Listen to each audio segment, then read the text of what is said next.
A'udzubillahi minasyaitonirrajim. Bismillahirrahmanirrahim. Assalamualaikum warahmatullahi wabarakatuh.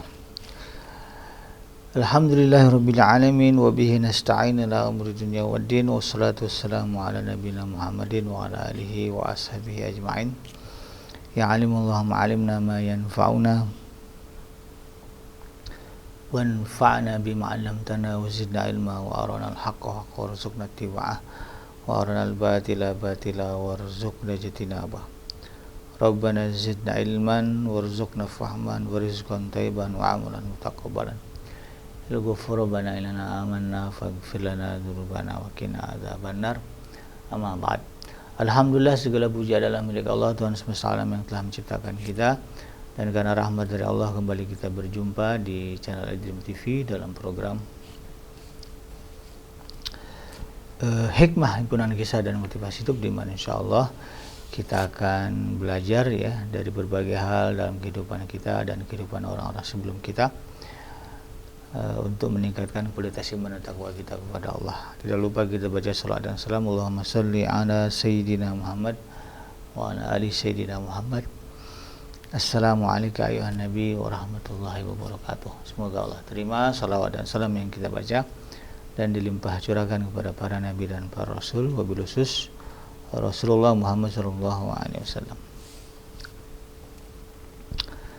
Dan semoga kita termasuk ke dalam kelompok orang yang akan berbahagia ketika berjumpa dengan Allah nanti di yaumul mahsyar, dijauhkan dari siksa api neraka, dimasukkan ke dalam surganya, dan dipertemukan dengan Rasulullah SAW. Insyaallah, amin ya rabbal alamin. Sahabat iDream yang dirahmati Allah dimanapun Anda berada, di dalam kesempatan kali ini di program Hikmah kita akan saya akan mengangkat satu tema ya, tentang menjadi seorang pemaaf. Ketika kita berbicara bagaimana kehidupan Rasulullah ya, dan kehidupan para nabi, para rasul sebelum beliau, ya, kalau dikaitkan dengan bagaimana karakter ya, mereka ya, salah satu yang menonjol dari diri para nabi ya, para rasul ya, termasuk juga orang-orang yang hidup ya sezaman dengan Rasulullah SAW dan kemudian menjadi pengikutnya ya, atau para sahabat, adalah sifat pemaaf mereka yang luar biasa. Mereka adalah pribadi-pribadi yang betul-betul mampu ya, menunjukkan diri mereka sebagai seorang pemaaf. Ya, dalam kehidupan Rasulullah banyak ya kisah-kisah yang menggambarkan betapa luasnya ya pintu maaf Rasulullah SAW kepada siapapun ya, selagi Allah ya, tidak melarang itu, maka Rasulullah SAW akan membuka pintu maaf ya. Banyaklah ya, salah satunya yang juga cukup masyhur ya, bagaimana Rasulullah SAW kemudian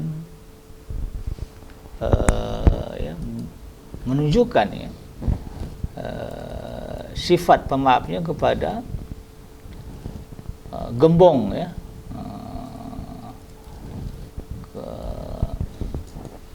gembong tokoh munafik. Jadi zaman Rasulullah itu kan ada seorang pemuka ya, di kota Madinah yang dikenal ya sebagai gembongnya orang-orang munafik, yaitu Abdullah bin Ubay bin Salul. Ya, Abdullah bin Ubay bin Salul ini konon ya, ketika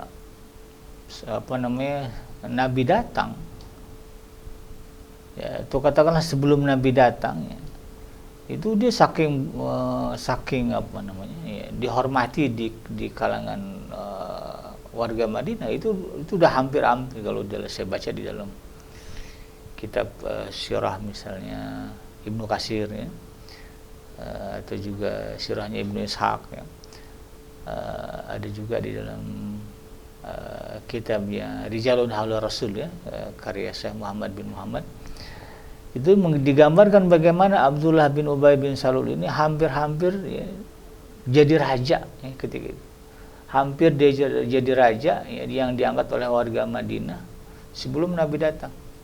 Nah, tapi kemudian Nabi datang, itu tidak terjadi. Itu yang kemudian ya menjadi dasar kebencian ya Abdullah bin Ubay bin Salul kepada Rasulullah SAW. Ya. Jadi saking terhormatnya di kalangan orang-orang Madinah. Ya. Dulu ya sebelum turunnya ayat-ayat tentang orang munafik, hanya Abdullah bin Ubay bin Salul lah yang punya kesempatan atau diberikan kesempatan untuk berdiri ya, di atas mimbarnya Rasulullah SAW berbicara kepada kaum muslimin. Ya, jadi betapa dia tokoh besar. Ya, ketika Rasulullah datang diizinkan, ya, hanya dia yang kemudian bisa berdiri di atas mimbarnya Rasulullah untuk berbicara. Yang lain nggak ada yang bisa, nggak ada yang boleh, cuma dia doang. Dan bagaimana dia menimbulkan ya persoalan besar dalam diri kaum muslimin sampai turun kan ayat-ayat tentang orang-orang munafik. Ya, ayat yang mencela orang munafik, bahkan Allah menyatakan innal munafiqina fi darkil asfali minan nar. Sungguhnya orang-orang munafik itu Allah tempatkan nanti di dalam neraka yang paling bawah. Karena fitnah yang ditimbulkan oleh orang munafik ini dahsyat. Ya. Sangat dahsyat. Ya, termasuk bagaimana mereka itu ya, mengkhianati kaum muslimin ya, di saat-saat genting gitu kan. Pokoknya orang munafik itu ya musuh dalam selimut begitu kan. Itu Sayyidina Umar bin Khattab benci banget tuh kepada Abdullah bin Ubay bin Salul. Karena memang ya itu tadi ya, dia banyak menimbulkan persoalan di kalangan kaum muslimin. Tapi tidak bisa dihukum mati. Tidak bisa diperangi. Ya, karena mereka secara lahir, secara fisik ya bergaul dengan orang Islam, menyatakan mereka sebagai seorang muslim, berdiri di barisan kaum muslimin. Ya, kalau dia berdiri di barisan orang kafir kan jelas, gitu kan? Ini berdiri di kalangan kaum muslimin, di barisannya orang Islam, tapi kemudian menimbulkan fitnah dan kekacauan. Sedemikian besar fitnah yang ditimbulkan oleh Abdullah bin Ubay bin Salul. Tetapi ketika dia meninggal, ketika dia mati, ya, putranya meminta ya, agar Rasulullah SAW kemudian untuk menjadi imam dalam sholat jenazahnya. Dan Rasulullah penuhi. Bahkan putra beliau mengatakan ya, putranya Abdullah bin Ubay ini minta ya kepada Rasulullah SAW ya, karena Abdullah bin Ubay ini ketika dia mau mati itu dia berpesan kepada anaknya ya, supaya kemudian jenazahnya ya diselimuti ya, atau diselimutkan oleh jubahnya Rasulullah SAW. Jadi dia tahu ya bagaimana kehidupannya nanti di akhirat itu, saking takutnya gitu ya, sengsara di akhirat nanti, dia minta kepada putranya, yang putranya orang beriman sejati, saya lupa namanya. Dia minta kepada Rasulullah SAW untuk kemudian menyampaikan wasiatnya supaya jenazahnya kemudian diselimuti oleh jubah yang dipakai oleh Rasulullah SAW. Dipenuhi oleh Rasulullah.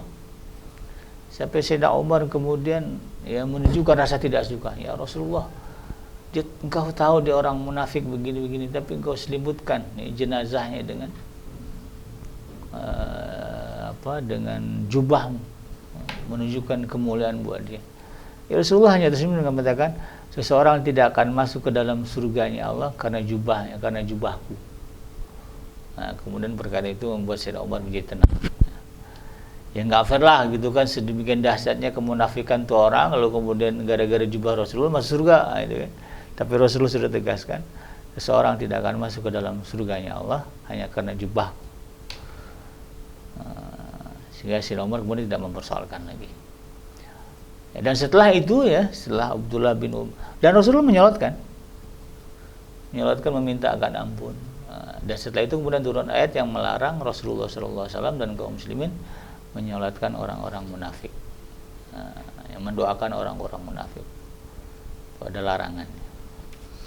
Tapi itulah ya, saking pemaafnya Rasulullah SAW, beliau tetap ya menyolatkan, mendoakan. Ada juga dulu namanya ya seorang sahabat ya, namanya Suhail bin Amr ya. Suhail bin Amr ini sebelum Islam ya luar biasa ya. Bagaimana dia mengompor-ngompori warga Madinah ya, orang-orang Quraisy, bahkan dia menjadi duta ketika dutanya orang-orang kafir Quraisy ketika terjadi perjanjian Hudaybiyah. Nah, itu kan. Karena Suhail bin Amr ini pintar bernegosiasi dan boleh dikatakan orator yang ulung lah ya.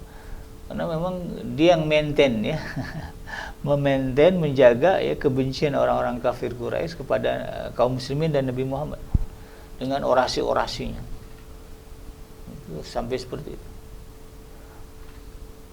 Jadi kenal lah ya kalau udah Suhail bin Amr ngomong, orang terpana karena pintarnya dia menyusun kata-kata, sehingga dia bisa menjaga kebencian ya orang-orang kafir Quraisy kepada kaum muslimin dan Rasulullah SAW sampai datang peristiwa Fathu Mekah. Nah, itu. Bahkan saking bencinya itu ya, Sayyidina Umar kepada Suhail bin Amr karena itu tadi ya, fitnah ya, dari mulutnya yang luar biasa tentang Rasulullah SAW. Rasulullah tahu gitu. Ya, dia selalu dijelek-jelekan ya. Dibikin fitnah yang tidak benar sehingga kemudian itu tadi orang percaya ya, Nabi Muhammad ini pembohong, pendusta dan sebagainya.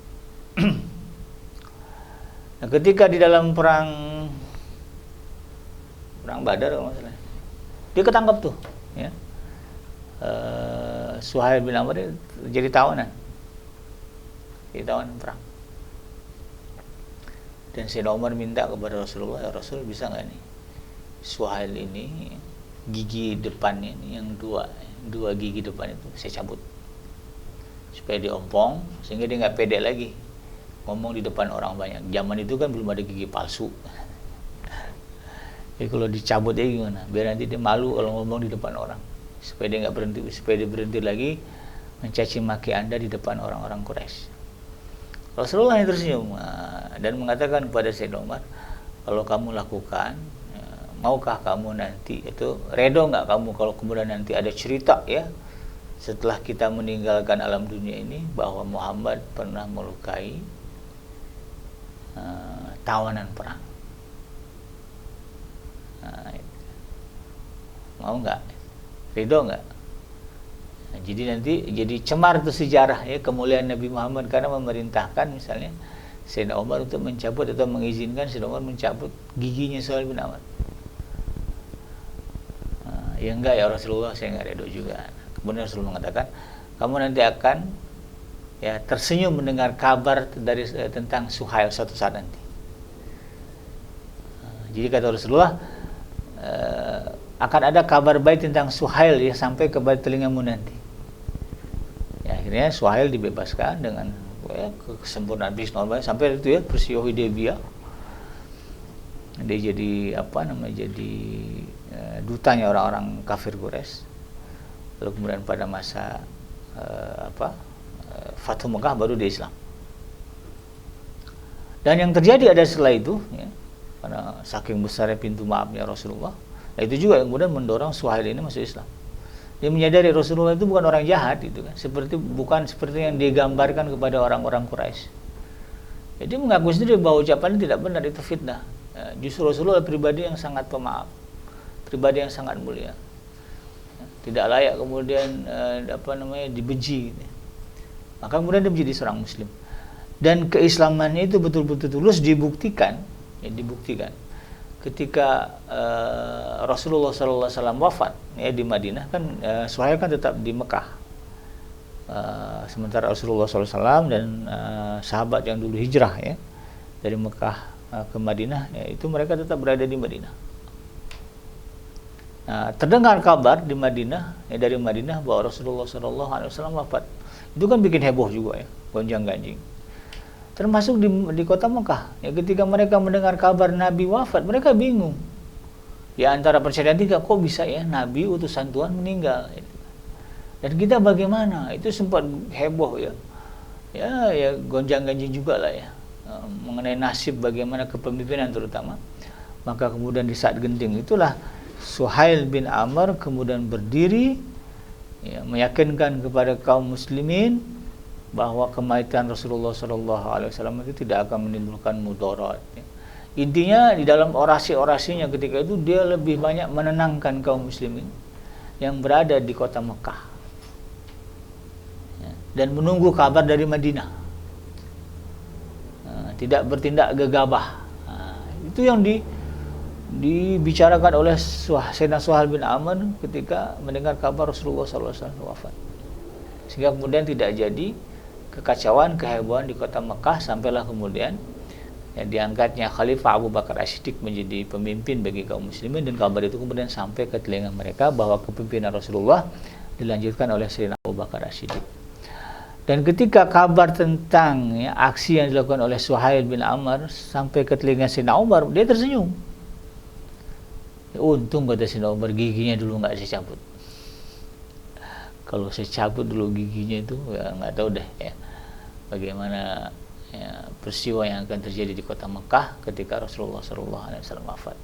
Di nubuah Nabi terbukti benar oleh Sayyidina Umar bin Khattab tentang Suhail ini. Itulah ya menggambarkan bagaimana sisi pemaafnya Rasulullah SAW. Karena itu kemudian sahabat yang dirahmati Allah di sini kita harus menyadari bahwa sebagai seorang muslim kita wajib untuk kemudian menanamkan sifat pemaaf. Allah Subhanahu wa taala yang begitu agung Dia adalah Tuhan semesta alam, Dia yang menciptakan segala sesuatu. Di dalam diri Tuhan itu ada sifat pemaaf, al-afu. Dialah Allah Zat, itu Tuhan yang Maha Pemaaf. Tuhan saja punya sifat pemaaf. Maka kenapa kita makhluknya tidak punya sifat pemaaf? Bahkan kita tahu bagaimana utusannya juga memberikan contoh bagaimana menjadi seorang pemaaf. Maka karena itu hendaknya setiap muslim memiliki sifat suka memaafkan kesalahan orang lain, apalagi kepada keluarga sebagaimana disebutkan di dalam surah At-Taghabun surah yang ke-64 ayat yang ke-14. Allah Subhanahu wa taala berfirman, ya ayyuhallazina amanu inna min azwajikum wa auladikum aduwwan lakum fahdharuhum wa in ta'fu wa tasfahu wa taghfiru fa innallaha ghafurur rahim. Orang-orang beriman, sesungguhnya di antara istri-istrimu, anak-anakmu ada yang menjadi musuh bagimu, maka berhati-hatilah kamu terhadap mereka. Dan Allah katakan, wa in ta'fu wa in ta'fu wa tasfahu, tetapi jika kalian memaafkan mereka, menyantuni mereka dan mengampuni mereka, sesungguhnya Allah Maha Pengampun lagi Maha Penyayang. Jadi justru Allah itu akan mencurahkan sayangnya, ampunannya kepada mereka yang suka memaafkan. Apalagi yang dimaafkannya itu adalah anggota keluarganya. Jadi ini juga menjadi ibrah jangan sampai kita kepada orang bisa memaafkan tetapi kepada keluarga tidak bisa. Dendamnya kepada anak, kepada istri, kepada mertua nggak padam-padam. Pada orang bisa maafin orang lain tapi nggak bisa maafin mertua. Bisa maafin orang lain tapi nggak bisa maafin misalnya ipar. Itu tidak benar. Karena di dalam Islam perintahnya justru keutamaan memaafkan itu kepada orang terdekat, kepada keluarga. Meskipun keluarga itu sudah nyata menjadi musuh, ya kan? Ya Allah sebutkan di sini kan, ada di antara istri-istri dan anak-anak lain menjadi musuh. Tapi yang Allah minta ketika menyikapi mereka apa? Wa in ta'fu wa tasfahu wa taghfiru. Tiga itu memaafkan, menyantuni, kemudian mengampuni. Padahal jadi musuh. Udah kelihatan banget permusuhannya dengan kita. Tapi tetap Allah perintahkan kita untuk kemudian memaafkan mereka, menyantuni mereka dan mengampuni mereka.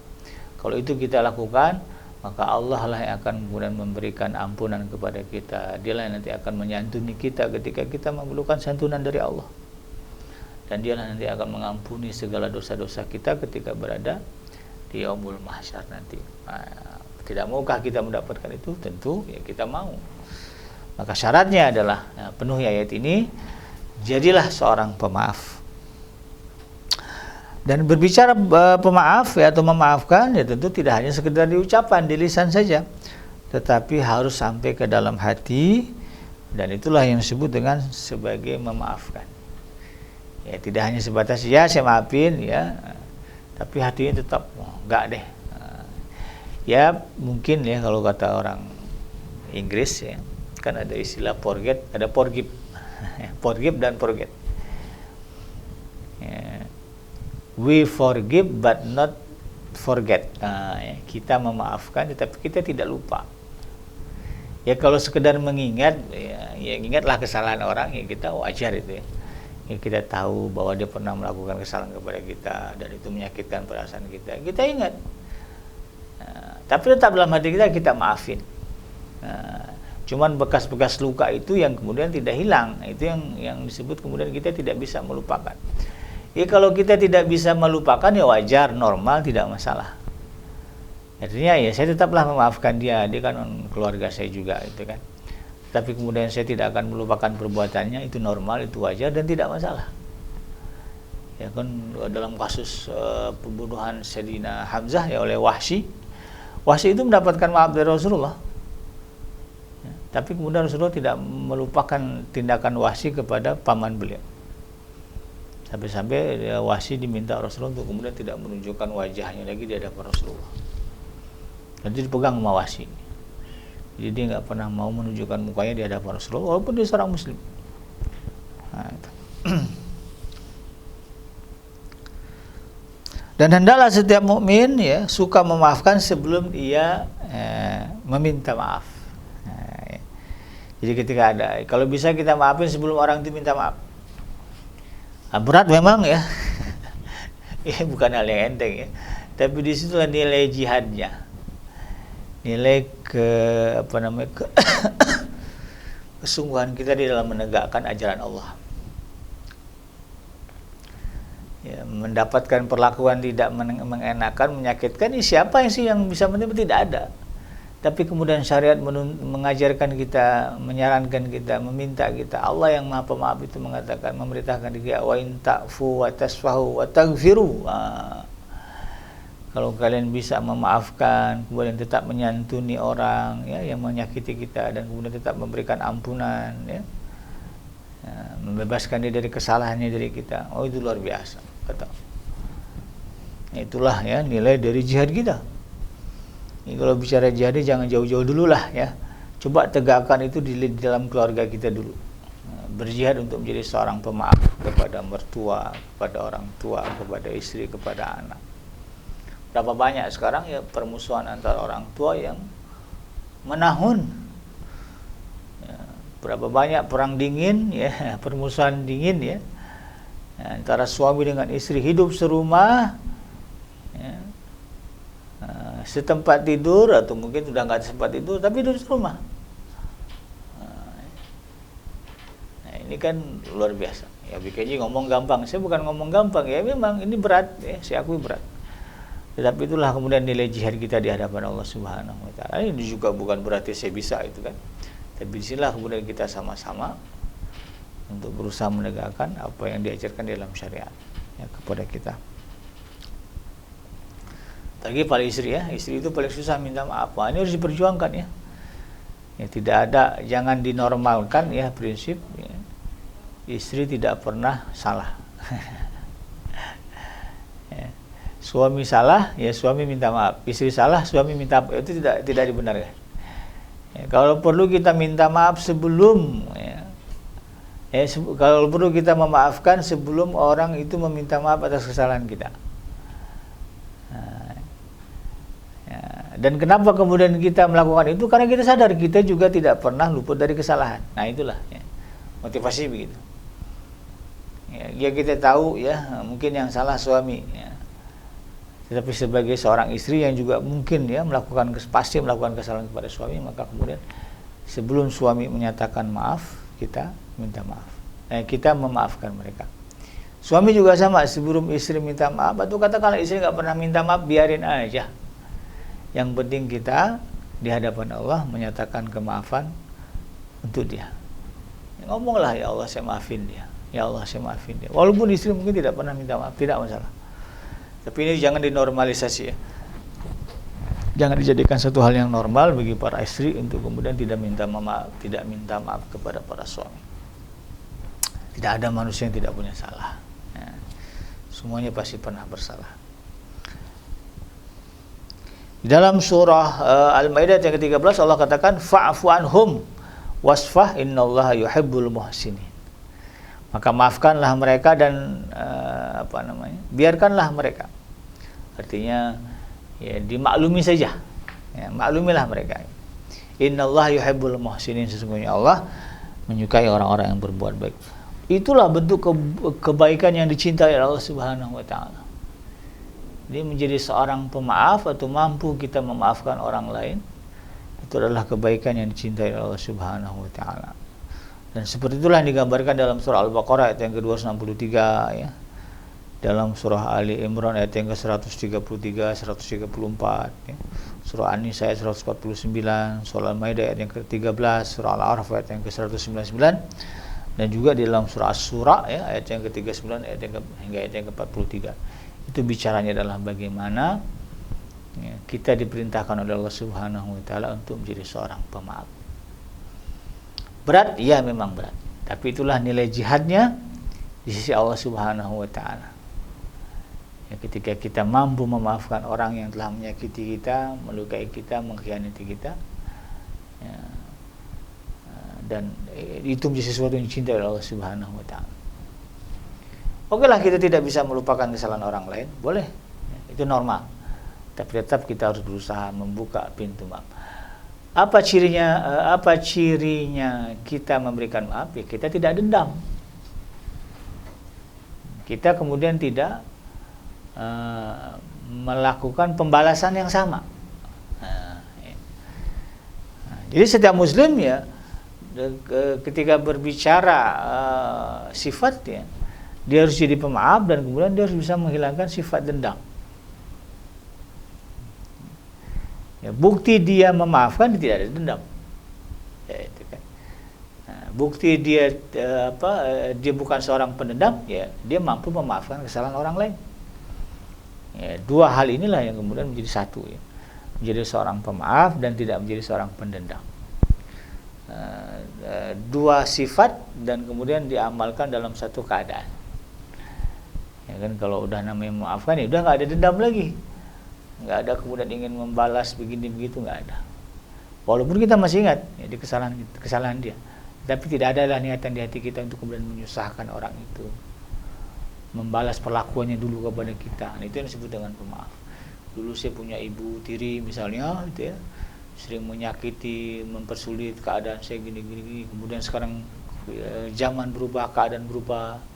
Ya, kita berada di posisi yang ya, sebetulnya secara kekuatan, secara materi kita bisa menekan dia, bisa membalas, tapi kita tidak memilih tidak untuk membalas, malah tetap kita berusaha untuk menyantuni mereka dengan sebaik-baiknya misalnya gitu ya. Nah, inilah jihad yang besar yang nilainya luar biasa di sisi Allah Subhanahu wa taala, yang akan mengundang cintanya Allah, mengundang rahmatnya Allah, mengundang ampunan Allah kepada kita. Mudah-mudahan kita bisa melakukan itu semua karena Allah Subhanahu wa taala. Demikian sahabat Dream yang mendatangkan dari Allah, yang salah semata-mata dari kealfaan dan kelapan saya pribadi.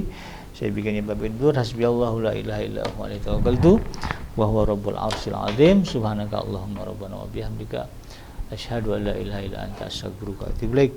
Walhamdulillahirabbil alamin. Wassalamualaikum warahmatullahi wabarakatuh.